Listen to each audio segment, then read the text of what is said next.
Welcome to my channel. तो कैसे हो दोस्तों। आर्थिक सर्वेक्षण 2022 आ चुकी है जो एग्ज़ाम की दृष्टि से बहुत ही इम्पोर्टेंट है। तो एक एक करके एक एक पॉइंट को हम आज जानेंगे। पहला है 25 फरवरी 2022 को उप मुख्यमंत्री और सह वित्त मंत्री तारकेश्वर प्रसाद ने बिहार के विधानसभा बजट सत्र के पहले दिन सदन के पटल पर राज्य का 16वां आर्थिक सर्वेक्षण पेश किया। तो पहला क्वेश्चन यहाँ पे ये बन जाता है कि यह 16वें नंबर का आर्थिक सर्वेक्षण था जो एग्जाम के दृष्टि से बहुत ही इम्पोर्टेंट है। अगले पॉइंट की अगर चर्चा करें तो अगला पॉइंट क्या कह रहा है कि बिहार की सकल घरेलू उत्पाद अर्थात जीडीपी वृद्धि दर 2020 और 21 में 2.5% रही है। यह राष्ट्रीय औसत से बेहतर है। यह भी इम्पोर्टेंट पॉइंट हुआ। चलिए देखते हैं नेक्स्ट टॉपिक के तथ्य में क्या निहित है, उनको बहुत बारीकी से हम लोग जानेंगे और एक एक जो आपको बिंदु है वो एग्जाम के दृष्टि से बहुत महत्वपूर्ण होगा। अगला देखिए, इसके अनुसार राज्य में पिछले 5 वर्षों में 2016 से 17 से और 2020-21 के दौरान कृषि और संबद्ध क्षेत्रों में 2.1% की दर से वृद्धि हुई है।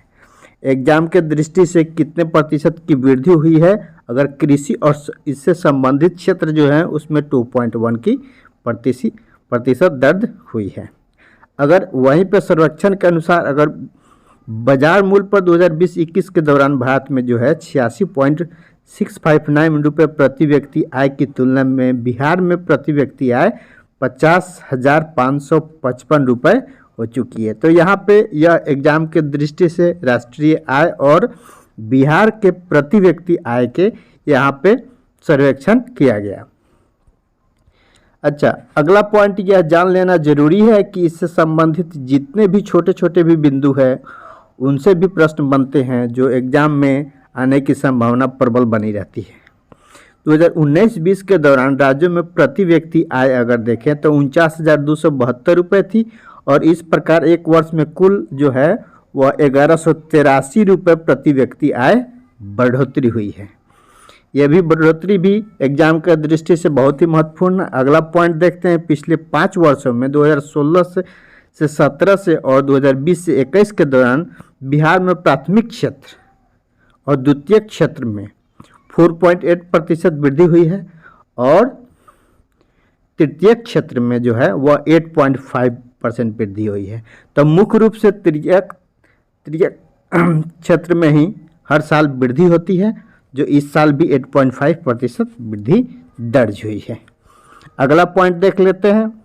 अगला पॉइंट कर रहा है कि रिपोर्ट में कहा गया है कि राज्य सरकार ने कोविड महामारी चुनौतियों का जवाब अपने वित्तीय संस्थानों के सर्वोत्तम संभव उपयोगों के साथ किया है। 2020-21 में राज्य सरकार का कुल खर्च पिछले वर्ष की तुलना में 13.4% से बढ़कर 1,65,696 करोड़ रुपए पहुंच गया है, जिसमें 26,203 करोड़ जो है वह पूंजीगत व्यय है और 1,39,493 करोड़ जो है राजस्व व्यय है। तो व्यय के हिसाब से भी यह पॉइंट जो है ये बनती है। अगला देखते हैं, सर्वेक्षण के अनुसार पिछले वर्ष 5 वर्षों के दौरान कृषि और संबद्ध क्षेत्रों में 2.1% की दर की वृद्धि हुई है और पशुधन और मत्स्य पालन की वृद्धि दर जो है वह 10% और 7% क्रमशः ये वृद्धि दर्ज हुई है। अगला पॉइंट देखते हैं। अगला पॉइंट कर रहा है कि जितने भी आर्थिक सर्वेक्षण के आंकड़ों के मुताबिक 2021 में भारत के कुल आबादी में लगभग 33% बच्चे हैं, जबकि बिहार में 0 से 18 वर्ष की उम्र वाले इस आबादी का हिस्सा 42% है। यहाँ पे कितना हो जाएगा, 42% जो है 0 से 18 साल के बच्चे जो है 42% में है बिहार में, और उससे कुल बच्चे का 12% हिस्सा बिहार में है। आंकड़ों के अनुसार बिहार में 5.18 करोड़ बच्चे हैं, जिसमें बिहार में बुजुर्ग एवं 0 से 19 साल के युवाओं की संख्या सबसे अधिक गया में है। तो गया के तुलनात्मक अगर देखें तो गया में 0 से 19 साल के युवाओं की संख्या सबसे अधिक है। 10वां पॉइंट कह रहा है कि आर्थिक सर्वेक्षण 2021 के रिपोर्ट के अनुसार पटना में जहां 0 से 19 साल के युवाओं का आबादी की कुल जनसंख्या का जो 40.12% है और गया जिले में इस उम्र की आबादी प्रतिशत 42.81% है, वहीं 60 से ऊपर लोगों के मामले में पटना के कुल आबादी का 7.69% है, जबकि गया में 9.09 है। आगे ये देखते हैं कि ये क्या तथ्य, अगला तथ्य क्या है। अगला तथ्य क्या कह रहा है, अगर यहाँ पे 11वां नंबर पॉइंट की अगर हम विश्लेषण करें तो हाल ही में आर्थिक सर्वेक्षण 2020-21 के आंकड़े के अनुसार बिहार के 38 जिलों में बिहार की राजधानी पटना में प्रति व्यक्ति आय के मामले में 1.31 लाख रुपए के साथ पहले स्थान पर है, वहीं बेगूसराय दूसरे स्थान पर और मुंगेर तीसरे स्थान पर है। इस रैंकिंग में भागलपुर जिला जो है वह चौथे स्थान पर है और रोहतास 5वें स्थान पर है, वहीं शिवहर जिला जो है 19.6 हजार रुपये प्रति व्यक्ति आय के साथ सबसे पीछे है। तो सबसे पीछे जो है वह शिवहर जिला है और सबसे पहला जो है वो प्रति व्यक्ति आय के मामले में वह पटना है, 2 नंबर पर बेगूसराय है और 3 नंबर पर मुंगेर है, 4 नंबर पर आपको रोहतास है और 5वें नंबर पर रोहतास है और शिवहर जो है लास्ट उसका स्थान आया है। वर्तमान आंकड़ों के अनुसार बिहार में प्रति व्यक्ति आय जो है 50,555 रुपये है। एग्जाम के दृष्टि से ये पॉइंट सबसे अधिक महत्वपूर्ण होगा। चलिए अगला पॉइंट देखते हैं। अगले पॉइंट में ये कहा गया है कि कम प्रति व्यक्ति जो है आय वाले जिलों में शिवहर, अररिया, सीतामढ़ी, पूर्वी चंपारण, मधुबनी, सुपौल, किशनगंज, नवादा इत्यादि शामिल है। तो ये भी एग्जाम के दृष्टि से बहुत ही महत्वपूर्ण है। अगला तथ्य देखते हैं। अगले तथ्य में ये निहित है कि बिहार में पहली बार बैंकों के साख जमा जो है, बैंकों का जो साख जमा है वह CDR मतलब साख जमा अनुपात 50% के पार हो गया है।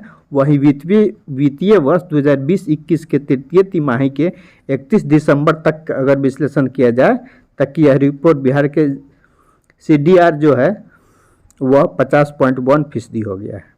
बिहार में कोरोना काल के दौरान विकास दर जो है राष्ट्रीय औसत से बेहतर रही है। बिहार में अर्थव्यवस्था का विकास दर जो है वह 2.5% रही है। तो ये एग्जाम के दृष्टि से बेहद इम्पोर्टेंट है। चलिए अगला पॉइंट देखते हैं। अगला पॉइंट में क्या कहा जा रहा है। अगला पॉइंट है 15 नंबर पॉइंट ये है कि जो वर्ष 2021 में बिहार की प्रजनन दर जो है वह 3.2% थी, जो 2036 में तक घटकर 2.4% हो जाएगी। यह अनुमानित आंकड़ा बताया गया है। वहीं पे 2021 में 2.1 भी थी और 2036 तक यह 1.7 घटकर रह जाएगी। ठीक है, अगला पॉइंट देखते हैं। अगला पॉइंट में है कि पिछले 10 वर्ष में राज्य का शहरीकरण काफ़ी तेज़ी से बढ़ा है। शहरीकरण के मामले में अगर 11 में देखें तो ये 11.3% थी, वही वर्तमान में जो है वह 15.3% जो है वह क्या है, शहरीकरण हुआ है। चलिए अगला पॉइंट देखते हैं। अगला पॉइंट क्या कह रहा है। अगले पॉइंट में ये कहा जा रहा है कि हाल ही में विधानमंडल में पेश किए गए आर्थिक सर्वेक्षण रिपोर्ट में नीतीश कुमार सरकार ने 2030 तक विद्यालय शिक्षा में 100% सकल नामांकन अनुपात हासिल करने का लक्ष्य तय किया है। यह कब तक तय ये है, तो यह 2030 तक जो है वह आर्थिक सर्वेक्षण के लिए ये रिपोर्ट इसमें आया है कि 2030 तक एक लक्ष्य निर्धारित किया जाएगा जिसमें 100% सकल नामांकन अनुपात विद्यालयों में शिक्षा के लिए होंगे। 18 नंबर में क्या रहा, 2021 में देश की कुल शहरी आबादी का 3.1% जो है वह हिस्सा बिहार में था और राज्य सरकार की उम्मीद जताई है कि उच्च दर में बढ़ रही शहरी अर्थव्यवस्था को देखते हुए अगले दशक में बिहार में शहरीकरण का स्तर काफ़ी ऊंचा होगा। तो यह भी एग्ज़ाम के दृष्टि से बहुत ही इम्पोर्टेंट है। अगले पॉइंट की चर्चा करें तो अगला पॉइंट क्या कह रहा है? अगले पॉइंट में ये कहा जा रहा है कि बिहार के आर्थिक सर्वेक्षण 2020-21 के अनुसार बिहार में मनरेगा के तहत 1.25 करोड़ पौधे लगाए हैं। एग्जाम के दृष्टि से बहुत ही इम्पोर्टेंट है कि मनरेगा के तहत जो है वह कितने पौधे लगाए हैं, तो 1.25 करोड़ पौधे लगाए गए हैं। 20 नंबर देखिए, रिपोर्ट के मुताबिक बिहार की स्कूली शिक्षा में वर्ष 2012-13 में और 19-20 के बीच SC और ST के कोटे के विद्यार्थी के नामांकन में क्रमशः 33.4 और 50.50% इजाफा हुआ है। तो यह इजाफा जो SC और ST के सर्वांगीण विकास के लिए हुआ है और यह इसका पूरी बिहार लाभ उठाया है। चलिए अगले पॉइंट देखते हैं। अगला पॉइंट कह रहा है कि हाल ही में आई एक रिपोर्ट के अनुसार बिहार में प्रति 10 लाख की आबादी पर सबसे अधिक स्वास्थ्य केंद्र वाला जिला जो है वह जमुई है। यह 10 लाख की आबादी पर ये जमुई को स्थान दिया गया है। वहीं प्रति 10 लाख की आबादी पर 180 स्वास्थ्य केंद्र यहाँ पे स्थापित हुए हैं।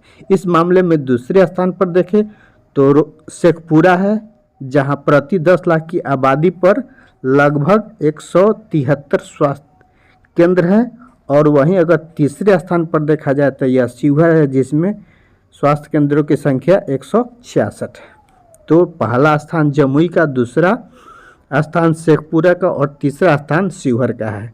ये सब एग्जाम के दृष्टि से बहुत ही इंपॉर्टेंट है। अगर नए नए आए हैं तो मेरे चैनल को सब्सक्राइब कर दीजिएगा, बेल आइकन प्रेस कर दीजिएगा। जय हिंद दोस्तों, मिलते हैं नेक्स्ट वीडियो में। तब तक के लिए जय हिंद।